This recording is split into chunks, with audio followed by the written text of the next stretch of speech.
আমাৰ সকলোৰে এটাই লক্ষ্য আমাৰ জাতীয়তাবাদৰ আদৰ্শ মানুহৰ মাজলৈ লৈ যোৱা মানুহৰ হৃদয়লৈ লৈ যোৱা মানুহক শক্তি দিয়া সাহস দিয়া এই যিটো পৰিৱেশ অসমত হিমন্ত বিশ্ব শৰ্মাই আৰম্ভ কৰিছে মানুহক ভয় ভাবুকিৰে কিনা বেচাৰ ৰাজনীতি কৰি মানুহৰ মাজত এক স্বজন তোষণ দুৰ্নীতি ভ্ৰষ্টাচাৰ সিন্ডিকেট ৰাজ কমিশ্যন ৰাজেৰে সমগ্ৰ সমাজ যেনেকৈ বিপন্ন কৰি তুলিছে গণতান্ত্ৰিক অনুষ্ঠানসমূহক আক্ৰমণ কৰি তেওঁলোকৰ বহতীয়া কৰিবৰ কাৰণে কৰা যিটো চেষ্টা তেওঁলোকক ব্যৱহাৰ কৰি তেওঁলোকে ৰাজনৈতিকভাৱে ব্যৱহাৰ কৰি সেই অনুষ্ঠানসমূহক তেওঁলোকৰ ৰাজনৈতিক এজেণ্ডা মতে কাম কৰাৰ যিটো অপচেষ্টা এইবোৰক শেষ কৰিবৰ কাৰণে বিজেপি আৰু হিমন্ত বিশ্ব শৰ্মাৰ একনায়কত্ববাদী শাসন উৎখাত কৰিবৰ কাৰণে আগন্তুক দিনত আমাৰ প্ৰতিগৰাকী সৈনিকে আমি কাম কাজ কৰিব লাগিব আমি কাৰণ আমাৰ যিটো পথেৰে আমি অগ্ৰসৰ হৈছোঁ এইটো অত্যন্ত জটিল আৰু প্ৰত্যাহ্বানপূৰ্ণ এই কথা আমি সকলোৱে আমি অনুভৱ কৰিব লাগিব অনুধাৱন কৰিব লাগিব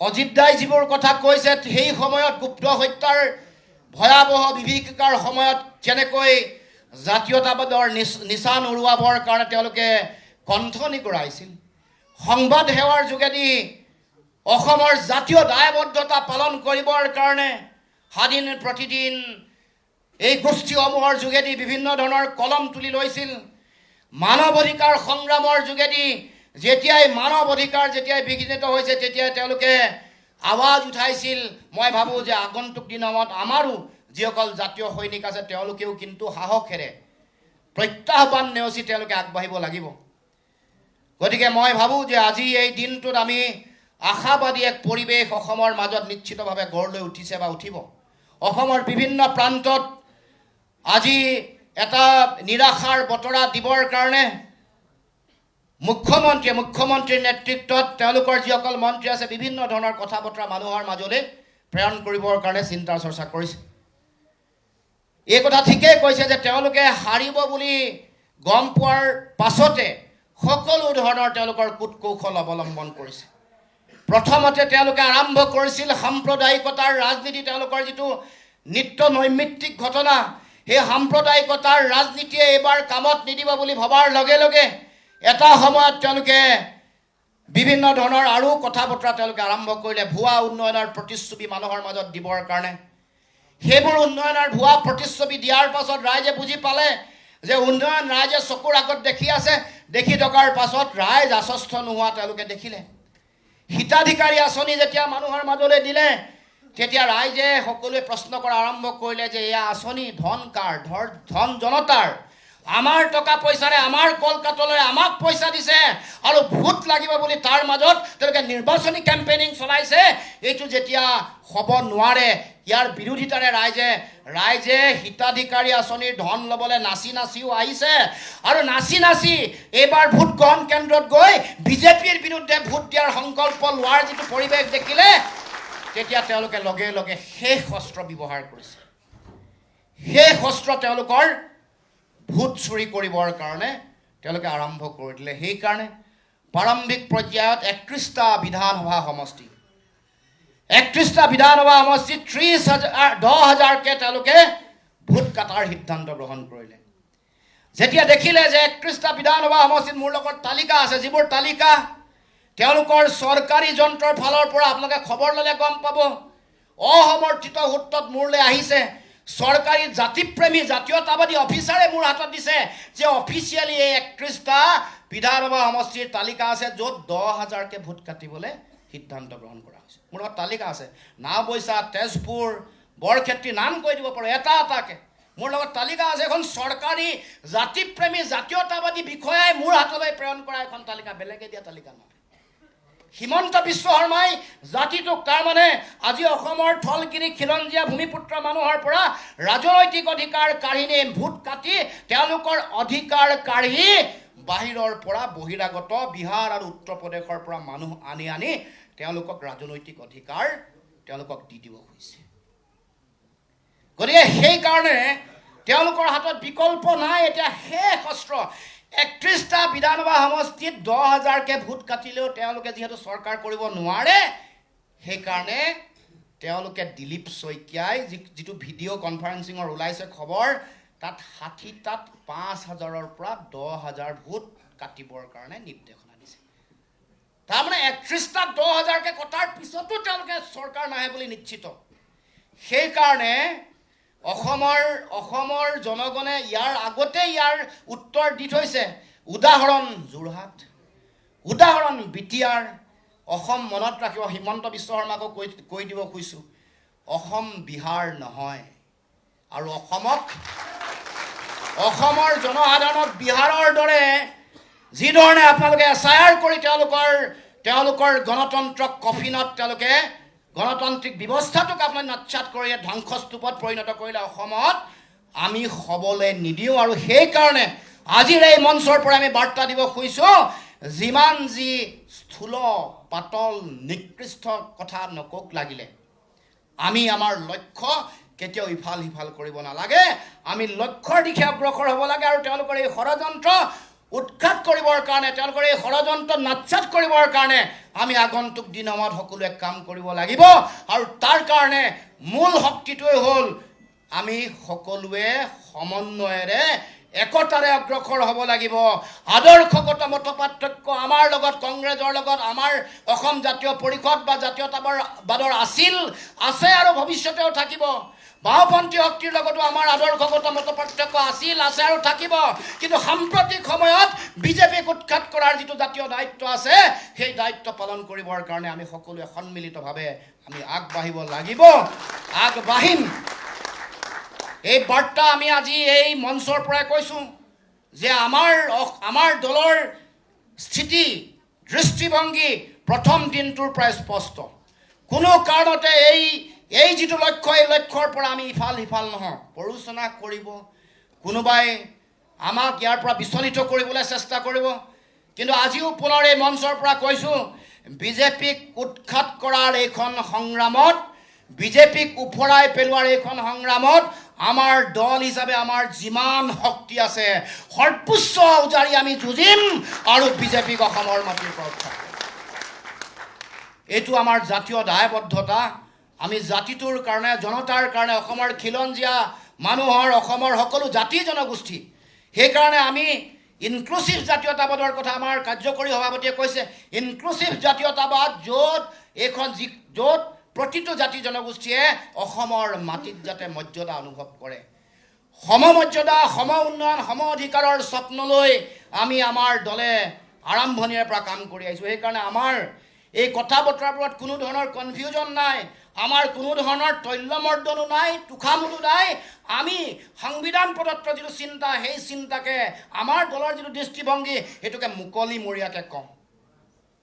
আমি সেইকাৰণে কোনো কথা, কোনো এটা ইছ্যুত আমি কেতিয়াও আমাৰ ডুৱেল মিনিং থকা কোনো কথা নাই। ৭১ চনৰ ২৫ মাৰ্চৰ পিছত অহা বিদেশীক অসমৰ মাটিৰ পৰা বিতৰণ কৰিবই লাগিব। তাৰ কোনো বিকল্প নাই, তাৰ কোনো যদি কিন্তু পৰন্তু নাই আমাৰ দৃষ্টিত। ৫৩ বছৰৰ অচিনাকি মানুহৰ বোজা অসমৰ মাটিত জাপি দিয়াৰ মহা খলনায়কগৰাকী কোন? হিমন্ত বিশ্ব শৰ্মা।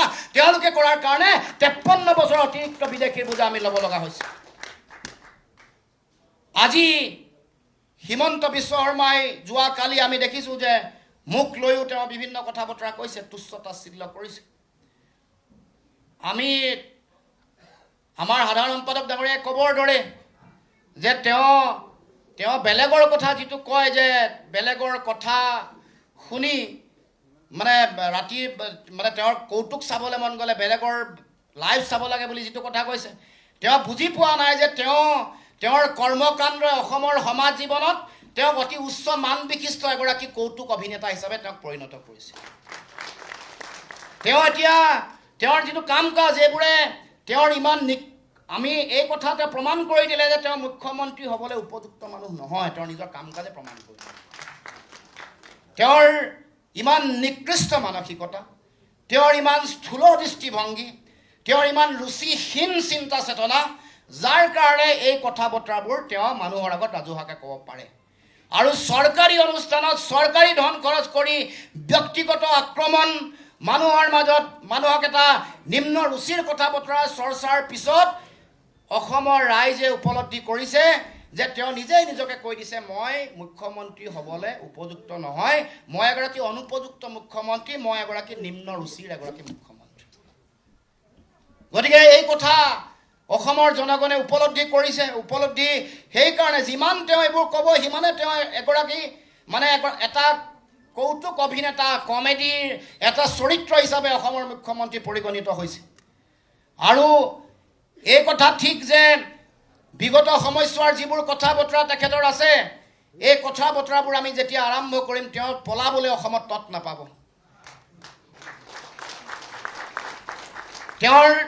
তেওঁ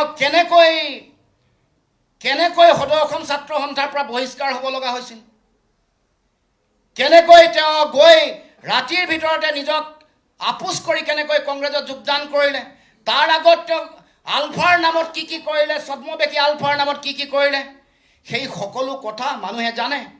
তাৰ পাছত তেওঁ কেনেকৈ তেওঁৰ নিজৰ ক্ষমতাত থাকোঁতে কেনেকৈ দুৰ্নীতি মানে লুই বাৰ্জাৰ কেলেংকাৰীৰ নাম তেওঁৰ নামত কেনেকৈ সাঙুৰি খাই পৰিলে, লুই বাৰ্জাৰ কেলেংকাৰী, সাৰদা কেলেংকাৰী, উত্তৰ কাছাৰ তেওঁ যি কেলেংকাৰী, এই কেলেংকাৰীত তেওঁৰ নাম সাঙুৰ খাই পৰাৰ পাছত তেওঁ কেনেকৈ নিজে পৰিত্ৰাণ পাবৰ কাৰণে বিজেপিত জঁপিয়াই পৰিলে, এই কথা অসমৰ ৰাইজে জানে। গতিকে আমি আগন্তুক দিনসমূহত মুখ্যমন্ত্ৰীৰ এই কথা বতৰা আগন্তুক দিনসমূহত অসমৰ ৰাইজক মানে এনেকুৱা ধৰণৰ নিম্ন ৰুচিৰ কথা বতৰা যদি আৰম্ভ কৰে, মুখ্যমন্ত্ৰীকো আমি কৈ থ'ব কৈছোঁ, আপোনাৰ কথা ক'লে আপুনি তৎ নাপাব। অচিনাকি মানুহৰ মানে ৰাজনীতি, চিনাকি ৰাজনীতি কৰাৰ পাছতো আপুনি ব্যক্তিগত আক্ৰমণৰ যি লক্ষ্য কৰি লৈছে, যি ধৰণৰ নিম্ন ৰুচিৰ কথা বতৰা আৰম্ভ কৰি অসমৰ সমাজ আৰু গণতান্ত্ৰিক পৰিৱেশটো যিধৰণে বিনষ্ট কৰিব খুজিছে, ভাবিছে যে এই কথা বতৰাৰে এটা বেলেগ এটা দিশত ডাইভাৰ্ট কৰিব পাৰিব ইছ্যু।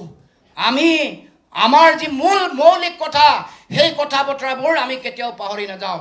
আপোনালোকে বিদেশী মানুহক ইয়াৰ পৰা টালি টোপোলা বান্ধি যাব লাগিব বুলি কোৱা, অসম চুক্তিৰ 6 নম্বৰ দফা কাৰ্যকৰী কৰিম বুলি কৈ অসম চুক্তি 6 নম্বৰ দফাৰ প্ৰতিবেদন আজিলৈকে গ্ৰহণ নকৰা, অসমৰ মানুহক তেওঁলোকে 53 বছৰ অতিৰিক্ত বিদেশীৰ বোজা দিয়া, অসমৰ জনগণৰ যিটো মূল বিষয় আছিল যে আন যিবোৰ কথা মূল্য বৃদ্ধি তেওঁলোকে নিয়ন্ত্ৰণ কৰিম বুলি কৈ মূল্য বৃদ্ধিৰ হাৰ জাপি দিয়া 50,000 বিঘা আমাৰ জনজাতীয় মানুহৰ মাটি কাঢ়ি লৈ আম্বানী আদানীক দিয়া যিবোৰ মৌলিক কথা, 31 লাখ নিবনুৱা যুৱক যুৱতী আজিও চাকৰি বাকৰি নোপোৱাকৈ আছে, সেই কথা বতৰা 2,16,000 ঋণৰ বোজা, এই কথা বতৰাবোৰ মানুহৰ মাজলৈ আমিও লৈ যাম। যিমান ব্যক্তিগত আক্ৰমণ নকৰক লাগিলে, মূল ইছ্যু যিবোৰ প্ৰতিশ্ৰুতি তেওঁলোকে দিছিল, সেই প্ৰতিশ্ৰুতিবোৰ তেওঁলোকে পালন কৰাত চূড়ান্তভাৱে বিফল হৈছে। আৰু সেইকাৰণে তেওঁলোকে দিয়া প্ৰতিশ্ৰুতি পালন কৰিব নোৱাৰা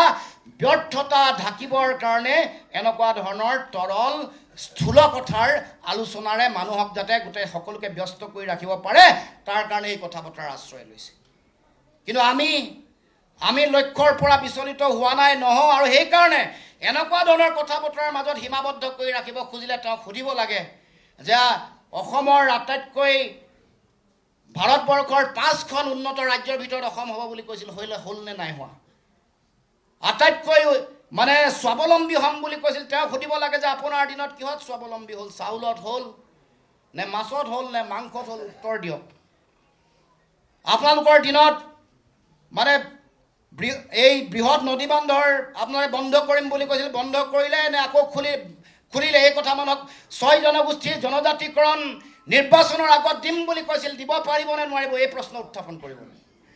সেই প্ৰশ্নবোৰ যেতিয়া মানুহে লৈ যাব, সেই প্ৰশ্নবোৰ উত্থাপন কৰিব, তেতিয়াই তেওঁৰ যিটো এজেণ্ডা, এই যিমানবোৰ কথা কৈছে, পাতল কথা কৈ মানুহক তাত যাতে আবদ্ধ কৰি ৰাখিব পাৰে, এইটোৱে তেওঁৰ মূল চিন্তা।